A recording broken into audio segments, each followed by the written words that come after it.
आप सुन रहे हैं सुनो सीखो बुक समरीज, जहां हम किताबों को नहीं पढ़ते, उन्हें जीते हैं। हर कहानी एक सीख है, हर शब्द एक दिशा। चलिए आज की किताब से खुद को एक नई रोशनी में देखें। क्या आपने कभी खुद से यह सवाल किया है, मैं इतनी मेहनत कर रहा हूं, फिर भी मेरी जिंदगी में वैसा क्यों नहीं हो रहा जैसा मैं चाहता हूं? क्या आपको कभी ऐसा लगा है कि आप एक ऐसे सफर में हैं जहां रास्ता तो है लेकिन मंजिल धुंधली है? जैसे आप जी तो रहे हैं लेकिन भीतर कहीं एक खालीपन है, एक अधूरापन जो किसी भी कामयाबी से भरता नहीं। आप सुबह उठते हैं दिन की शुरुआत करने के लिए, लेकिन दिल के किसी कोने में एक थकावट होती है। और फिर दिन भर वही पुरानी बातें, वही पुराना संघर्ष, वही उम्मीदें जो हर शाम टूटकर बिखर जाती हैं। और तब एक पल आता है जहां आप खुद से पूछते हैं, क्या सिर्फ कोशिशें ही काफी हैं? क्या ब्रह्मांड में कोई ऐसी शक्ति है जो मेरी भावनाओं को, मेरी इच्छाओं को, मेरी प्रार्थनाओं को सुन रही है? क्या मेरी सोचों का, मेरी भावनाओं का कोई असर भी पड़ता है मेरी हकीकत पर? इन्हीं सवालों के बीच जन्म लेती है द लॉ ऑफ अट्रैक्शन की ताकत। यह किताब आपको कोई जादुई मंत्र नहीं देती, यह आपको कोई चमत्कार का वादा नहीं करती, बल्कि यह आपको आपकी खोई हुई शक्ति याद दिलाती है। एब्राहम हिक्स कहते हैं, you are the creator of your own reality. आप अपनी जिंदगी के निर्माता हैं। आपकी सोच, आपकी ऊर्जा, आपकी भावना, ये सिर्फ विचार नहीं है, ये आदेश हैं, ब्रह्मांड को भेजे गए संकेत हैं जिन्हें वो हर पल सुने जा रहा है। आप जो चाहते हैं वो आपको भी चाहता है, पर सवाल ये है, क्या आप उसे आने दे रहे हैं? क्या आप अलाइंड हैं उस रियलिटी के साथ जिसकी आप दिल से कामना करते हैं? द लॉ ऑफ अट्रैक्शन एक किताब नहीं, ये एक आंख खोलने वाला अनुभव है। ये एक जागरण है, एक इंटरनल अवेकनिंग जो आपको याद दिलाता है कि जिंदगी आपके साथ नहीं, आपके भीतर से बनती है। यह कहानी नहीं है किसी योगी की, किसी बिलियनेयर की या किसी परफेक्ट व्यक्ति की। यह कहानी है हम सब की, जो रोज महसूस करते हैं कि हम कुछ ज्यादा डिजर्व करते हैं, लेकिन समझ नहीं पाते कि वो ज्यादा आएगा कैसे। ये किताब एक रास्ता दिखाती है, उस दुनिया तक जहां आप सिर्फ सर्वाइवल नहीं, फुलफिलमेंट के साथ जीते हैं। जहां आप चीजों को चेस नहीं करते, उन्हें अट्रैक्ट करते हैं। जहां आप खुद को बार बार साबित नहीं करते, बल्कि खुद के साथ अलाइंड होते हैं। क्योंकि जब आप अपनी सोच, अपनी भावना और अपनी ऊर्जा को उस स्थिति के बराबर ले आते हैं जो आप चाहते हैं, तब ब्रह्मांड झुकता है और वो हकीकत आपकी ओर खींचती चली आती है। यहां से शुरू होती है हमारी यात्रा, एक ऐसी यात्रा जहां आप बाहर की दुनिया नहीं बदलते, अपने भीतर की भाषा बदलते हैं। और जब आपकी भाषा बदलती है तो आपका भाग्य भी बदलने लगता है। भाग एक, जो आप सोचते हैं वही आप बनते हैं। एनर्जी और वाइब्रेशन की अदृश्य भाषा। बचपन में जब बिजली चली जाती थी तो हम अक्सर मोमबत्ती जलाते थे, और वो मोमबत्ती न ज्यादा बोलती थी, न कुछ दिखाती थी, लेकिन उसकी लौ से पूरा कमरा रोशन हो जाता था। कोई आवाज नहीं, सिर्फ प्रकाश। ठीक वैसे ही आपकी सोचें भी कोई शोर नहीं मचाती, लेकिन वो आपकी जिंदगी के कोनों को रोशन या अंधकारमय बना सकती हैं। एब्राहम हिक्स कहते हैं, everything is energy and you are the transmitter. यानी आप एक लगातार चलने वाला एनर्जी टावर हैं, हर पल ब्रह्मांड को एक मैसेज भेजते हुए। अब सोचिए, क्या वो मैसेज मैं थक चुका हूं का है, या मैं तैयार हूं का? क्योंकि आपकी दुनिया आपके शब्दों से नहीं, आपकी कंपन, वाइब्रेशन से बनती है। लॉ ऑफ अट्रैक्शन सिर्फ एक मोटिवेशनल कॉन्सेप्ट नहीं है, यह ब्रह्मांड का नियम है, उतना ही सच्चा जितना गुरुत्वाकर्षण। इसका मूल नियम है, आप जो वाइब्रेशन भेजते हैं, ब्रह्मांड वही वाइब्रेशन वापस देता है। यहां एक सच्ची कहानी सुनिए। राजेश एक साधारण मिडिल क्लास आदमी है। हर सुबह उठकर सबसे पहले वो अपनी ईएमआई की टेंशन लेता है, फिर ट्रैफिक की चिंता, फिर बॉस की नाराजगी की कल्पना। उसका पूरा दिन इसी फ्रीक्वेंसी पर चलता है, डर, संकोच और असंतोष। अब राजेश कहता है, मैं खुश क्यों नहीं हूं? क्यों मेरे साथ ही चीजें गलत होती हैं? लेकिन अगर हम उसकी सुबह की पहली सोच देखें तो समझ आता है कि उसने दिन भर के लिए कौन सी एनर्जी तैयार की। अब इसकी तुलना राधा से कीजिए, जो सुबह उठते ही खुद से कहती है, शुक्रिया इस नए दिन के लिए। वो दिन भर हर चीज में अच्छा ढूंढने की कोशिश करती है। उसकी भी चुनौतियां हैं, लेकिन उसकी प्रतिक्रिया अलग है। क्या आप महसूस कर सकते हैं दोनों में अंतर? एक चिंता से भरकर कंपन भेज रहा है, दूसरा आभार से भरकर। यही है एनर्जी और वाइब्रेशन का जादू। आपके शब्द उतने असरदार नहीं होते जितना आपकी भावना का स्तर। अगर आप मैं अमीर बनना चाहता हूं कहें, लेकिन भीतर से सोचें पता नहीं कभी होगा या नहीं, तो आपकी वाइब्रेशन किस चीज को भेज रही है? कमी को। और ब्रह्मांड आपके शब्द नहीं, आपकी भावना पकड़ता है। लॉ ऑफ अट्रैक्शन आपको यहां सिखाता है कि मैनिफेस्टेशन कोई विशफुल थिंकिंग नहीं, वो एक एनर्जेटिक अलाइनमेंट है। जब आपकी सोच, आपकी भावना और आपका विश्वास एक सीध में होते हैं, तब आप अट्रैक्ट करने लगते हैं। अब आप कहेंगे, तो क्या मैं हर वक्त पॉजिटिव सोचूं? नहीं, आपको बस इतना करना है, अपनी एनर्जी को पहचानना सीखिए। हर सोच के बाद पूछिए, क्या यह सोच मुझे हल्का बना रही है या भारी? अगर हल्का, तो आप सही डायरेक्शन में हैं। अगर भारी, तो आपको टर्न लेना है। यहां एक आसान अभ्यास एब्राहम हिक्स देते हैं।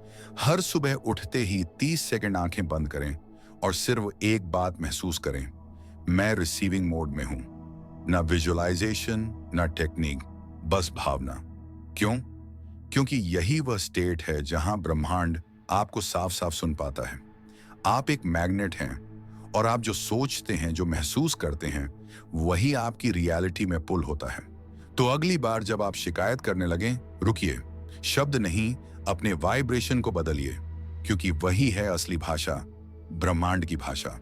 और जब आप उसे समझना सीख लेते हैं, तो आपको अपने जीवन के हर मोड़ पर दिखने लगता है कि कुछ बदल रहा है, अंदर भी और बाहर भी। भाग दो। जब आप दिल से चाहते हैं, फिर भी वो नहीं आता। इच्छा और अनुमति का द्वंद्व कल्पना कीजिए। एक बच्चा है जो आसमान में उड़ने वाला गुब्बारा चाहता है। वो दुकान के बाहर खड़ा है, आंखों में चमक है, दिल में चाहत है। लेकिन वो मां से कहता है, पता नहीं आप दिलाएंगी भी या नहीं, आप तो कभी कुछ नहीं देती। अब सोचिए, क्या वो बच्चा सच में गुब्बारा पा रहा है या गुब्बारा रोक रहा है? यही होता है हमारे साथ भी। हम कहते हैं, मुझे नई नौकरी चाहिए, अच्छा रिश्ता चाहिए, आर्थिक आजादी चाहिए, लेकिन उसी पल हमारी अंदर की आवाज कहती है, क्या सच में होगा? क्या मैं इसके लायक हूं? इतना सब मेरे लिए कैसे मुमकिन होगा? एब्राहम हिक्स इसे कहते हैं विरोधी वाइब्रेशन। यानी आपने एक इच्छा यूनिवर्स को भेजी, पर उसी समय एक रेजिस्टेंस भी भेजा। यूनिवर्स कंफ्यूज नहीं होता, वो स्पष्ट होता है। वो वही वाइब्रेशन पकड़ता है जो सबसे गहरी होती है, और अक्सर वो गहरी होती है डाउट की। आप चाहें कुछ भी, लेकिन अगर आप अंदर से मानते नहीं, भरोसा नहीं करते, या उसके बिना खुद को अधूरा समझते हैं, तो वो चीज आने की बजाय और दूर होती जाती है। इसलिए इब्राहिम कहते हैं, want it but don't need it, desire it but detach from the outcome. Allowance, अनुमति यहीं से शुरू होती है। इच्छा का मतलब है मैं ओपन हूं, लेकिन जकड़न का मतलब है मैं अभी अधूरा हूं, और जब तक ये चीज नहीं मिली, मैं अधूरा रहूंगा। ब्रह्मांड इस ऊर्जा को पहचानता है, और जब आप खुद को इनकम्प्लीट मानते हैं, तो आपको वही स्थिति मिलती है जहां आप अधूरे ही रहते हैं। एक रियल लाइफ उदाहरण सुनिए। सोनाली एक राइटर बनना चाहती थी। सालों तक उसने लिखा, अप्लाई किया, कोशिशें की, लेकिन उसे रिजेक्शन ही मिलता रहा। वो हर बार दुखी होती, कहती, क्यों नहीं हो रहा? एक दिन थक कर उसने लिखना बंद नहीं किया, पर वो पूछना बंद कर दिया। अब वो सिर्फ लिखती थी क्योंकि उसे लिखने से खुशी मिलती थी। वो अपने आप को अब उस गोल से नहीं बांध रही थी। और कुछ महीनों बाद एक अनजाने रास्ते से उसे पहला पब्लिकेशन मिल गया। क्यों? क्योंकि अब वो अलाइंड थी, लेकिन अटैच नहीं। अलाउंस का मतलब है आपने डिजायर यूनिवर्स को भेज दी, और अब आप उस स्टेट में जी रहे हैं जहां मैं तब भी खुश हूं, और जब आएगा तब और ज्यादा खुश हो जाऊंगा। आपका वाइब्रेशन अब स्केर्सिटी से नहीं, फुलनेस से आ रहा है। एब्राहम हिक्स इसे ब्यूटिफुली समझाते हैं। The moment you desire something, it is created, but it enters your reality when you stop resisting it. हम सब चाहते तो हैं, लेकिन क्या हम अलाउ करते हैं? कभी कभी अलाउंस एक कॉन्शियस प्रैक्टिस होती है, एक सरेंडर, जहां आप कहना सीखते हैं, मैं जानता हूं कि मैं अलाइंड हूं।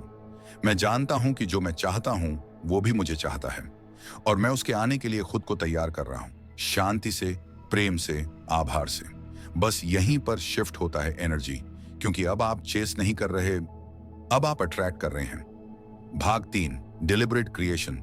जब आप सिर्फ सोचते नहीं, रचते हैं। क्या आपने कभी ध्यान दिया है कि जिंदगी में दो तरह के लोग होते हैं? एक वो जो हर हालात में कहते हैं मेरे पास और कोई विकल्प नहीं था, जो हुआ वही करना पड़ा। और दूसरे जो कहते हैं मैंने ये तय किया था और मैंने उसे बना दिया। पहला माइंडसेट है डिफॉल्ट क्रिएटर का, दूसरा माइंडसेट है डिलिबरेट क्रिएटर का। एब्राहम हिक्स कहते हैं you are creating your reality either by default और बाय डिजाइन। आप हर पल कुछ ना कुछ बना रहे हैं, अपने विचारों से, अपने इरादों से, अपनी भावना से। सवाल ये नहीं है कि आप क्रिएटर हैं या नहीं, सवाल ये है कि क्या आप अवेयर क्रिएटर हैं। डेलिबरेट क्रिएशन यानी जानबूझकर, समझदारी से, भावनात्मक संरेखण, अलाइनमेंट के साथ अपने अनुभवों को रचना।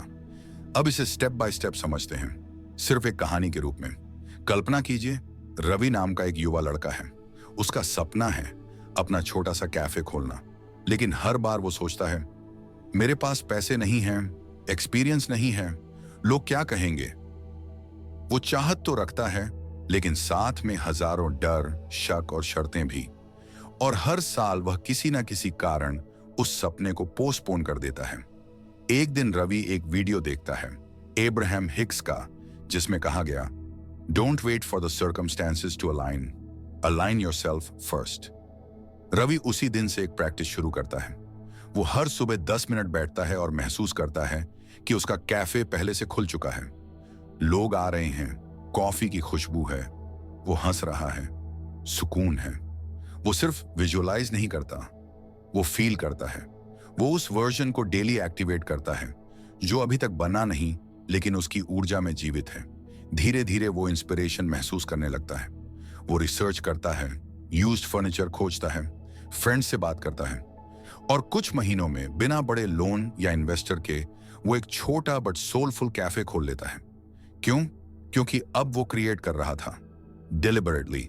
एब्राहम कहते हैं clarity plus focus plus alignment dance manifestation. आपको क्लैरिटी चाहिए, क्या चाहते हैं। फोकस चाहिए, उसी भावना को रोज महसूस करने का अभ्यास। और अलाइनमेंट चाहिए, भरोसा, उम्मीद और जॉय से भरकर उस डायरेक्शन में चलने का साहस।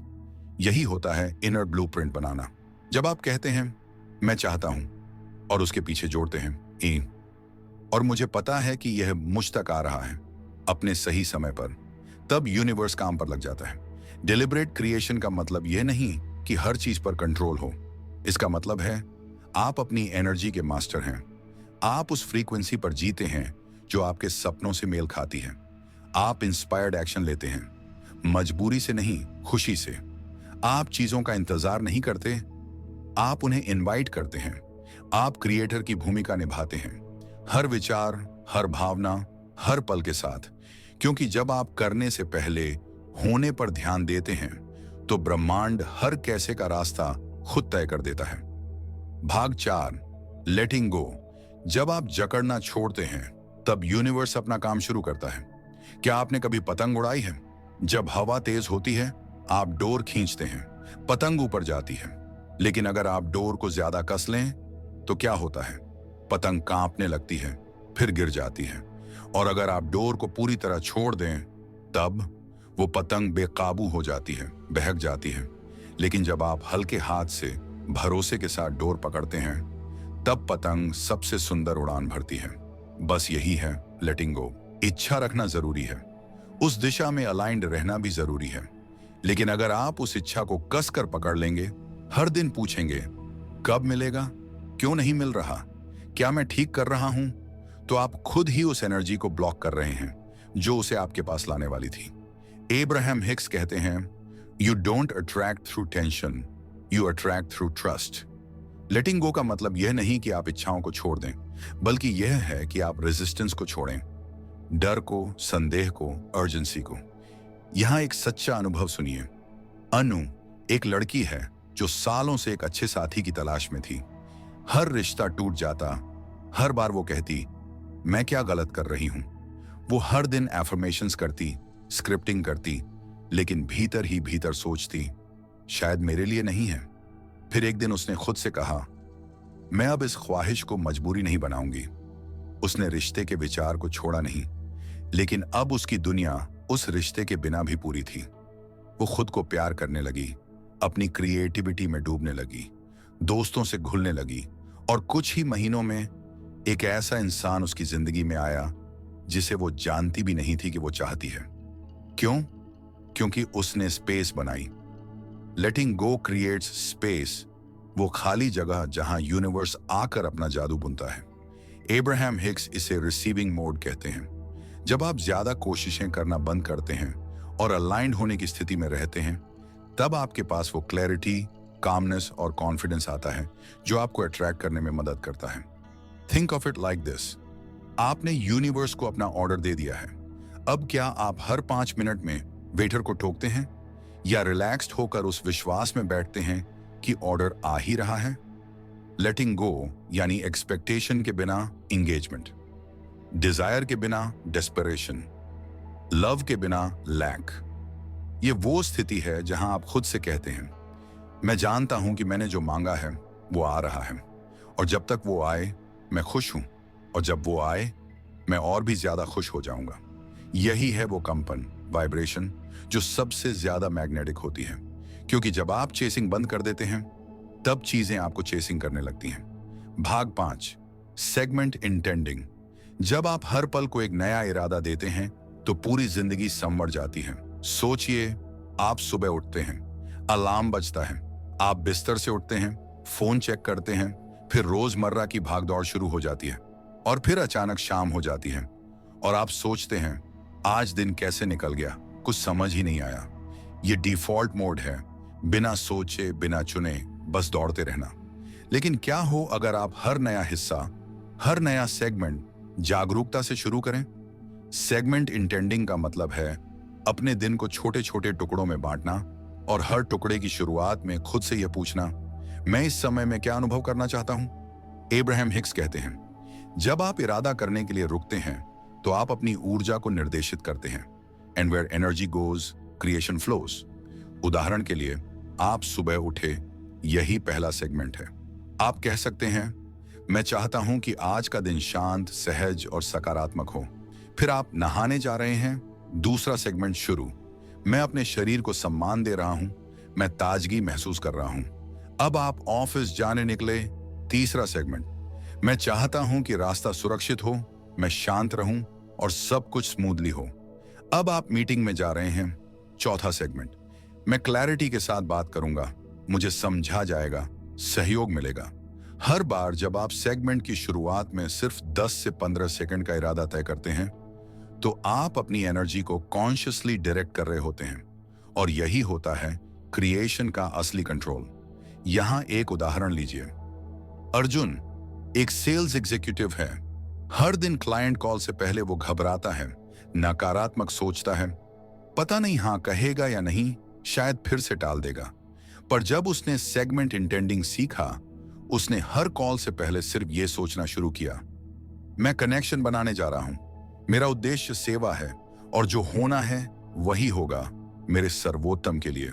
इस छोटे से इरादे ने उसकी बातचीत की ऊर्जा को बदल दिया। उसकी आवाज में आत्मविश्वास आने लगा। क्लाइंट्स ने रिस्पॉन्ड करना शुरू किया। क्यों? क्योंकि अब वो रिएक्शन में नहीं, क्रिएशन में था। सेगमेंट इंटेंडिंग हमें सिखाता है कि आप बड़ी प्लानिंग ना भी करें, लेकिन हर छोटे मोड़ पर एक छोटी सी स्पष्टता होनी चाहिए। हर बार जब आप कोई नया काम शुरू करें, पॉज करें, पूछिए, मैं क्या महसूस करना चाहता हूं, क्या आउटकम चाहता हूं, कैसी एनर्जी साथ लेकर चलना चाहता हूं। आप देखेंगे कि आपका दिन एक लंबा, उलझन भरा ब्लर नहीं रहेगा, बल्कि एक श्रृंखला, स्पष्ट, संकल्पपूर्ण अनुभव बन जाएगा, जैसे कोई सटीक रूप से संपादित फिल्म, जहां हर सीन का एक मकसद है, एक मूड है और एक असर। यह अभ्यास आपको डिफॉल्ट से शिफ्ट करता है डिलिबरेट लिविंग में, और जब आप इस स्तर की जागरूकता से जीने लगते हैं तो यूनिवर्स भी उतनी ही स्पष्टता से जवाब देने लगता है। हर सेगमेंट एक कैनवस है और आपका इरादा उस कैनवस की पहली रंगत। भाग 6, फाइनल रैप अप। जब आप याद करते हैं कि आप कौन हैं, तो जिंदगी अपना रास्ता खुद बदल लेती है। क्या आपको याद है हमने यह यात्रा कैसे शुरू की थी? एक सवाल से, क्या मेरी सोच मेरी जिंदगी की दिशा तय करती है? और अब शायद इस सवाल का जवाब आप सिर्फ समझ नहीं गए, बल्कि महसूस कर चुके हैं। आपने अब जान लिया है कि आपकी सोच सिर्फ विचार नहीं, एनर्जी है। आपकी भावना सिर्फ मूड नहीं, गाइडेंस है। आपकी इच्छा कोई मांग नहीं, आत्मिक विस्तार का माध्यम है। आप पहले भी क्रिएटर थे, लेकिन अब आप अवेक क्रिएटर बन गए हैं। द लॉ ऑफ अट्रैक्शन की सबसे बड़ी देन यही है कि यह हमें याद दिलाती है कि हम किसी बाहर की ताकत पर निर्भर नहीं हैं। हम अपनी फ्रीक्वेंसी बदल सकते हैं और ब्रह्मांड उसकी गूंज में बदलने लगता है। अब आप समझते हैं कि जब आप अलाइंड होते हैं, सब कुछ फ्लो में आता है। जब आप अलावेंस में होते हैं, रेजिस्टेंस पिघलने लगता है। जब आप लेटिंग गो करते हैं, क्लैरिटी आ जाती है। और जब आप हर सेगमेंट में इंटेंशन रखते हैं, हर पल सेक्रेट बन जाता है। आपने अब यह भी जान लिया है कि हर बार जब आप सोचते हैं मैं पूरा नहीं हूं, मुझे कुछ चाहिए, तो आप यूनिवर्स को कमी की कंपन भेजते हैं। और जब आप कहते हैं मैं पूर्ण हूं और मैं खुले दिल से अनुभवों का स्वागत करता हूं, तब यूनिवर्स आपके लिए रास्ते खोल देता है जो आपने कभी देखे ही नहीं थे। अब आप चेस नहीं करते, अब आप अट्रैक्ट करते हैं। अब आप कंट्रोल नहीं करते, अब आप फ्लो करते हैं। अब आप घबराते नहीं, अब आप ट्रस्ट करते हैं, क्योंकि अब आप जानते हैं मैं ही वो बीज हूं, मैं ही मिट्टी हूं और मैं ही वो धूप हूं जो अपनी जिंदगी को खिलने देती है। और यही असली जागृति है। अब आपका संबंध अपने लक्ष्य से नहीं, अपने आत्मा से है। आपका जुड़ाव सिर्फ मैनिफेस्टेशन से नहीं, बल्कि उस इनर स्टेट से है जो उसे बुलाती है। आपने अब यह देख लिया है कि लॉ ऑफ अट्रैक्शन कोई मैजिक स्पेल नहीं, ये एनर्जी डिसिप्लिन है। एक डेली डिवोशन है, अपनी भावना को पहचानने, अपने विचार को शुद्ध करने और हर सुबह एक नए वाइब्रेशन से उठने का व्रत। अब आप इस ब्रह्मांड से शिकायत नहीं करते, अब आप उसके साथ साझेदारी करते हैं, क्योंकि अब आपको एहसास हो चुका है कि आप अकेले नहीं थे, कभी भी नहीं। यूनिवर्स हर वक्त आपको देख रहा था, इंतजार कर रहा था कि आप खुद को याद करें। और एक बार जब आपने खुद को पहचान लिया, तब उसने आपको वो सब दिया जो पहले से आपका था। अगर ये सारांश आपके दिल को छू गया हो, तो सुनो सीखो बुक समरीज को जरूर सब्सक्राइब करें। हर सप्ताह नई किताबें, नई सोच और एक नया नजरिया, क्योंकि जिंदगी बदलती है जब सोच बदलती है। फिर मिलेंगे एक नई किताब के साथ।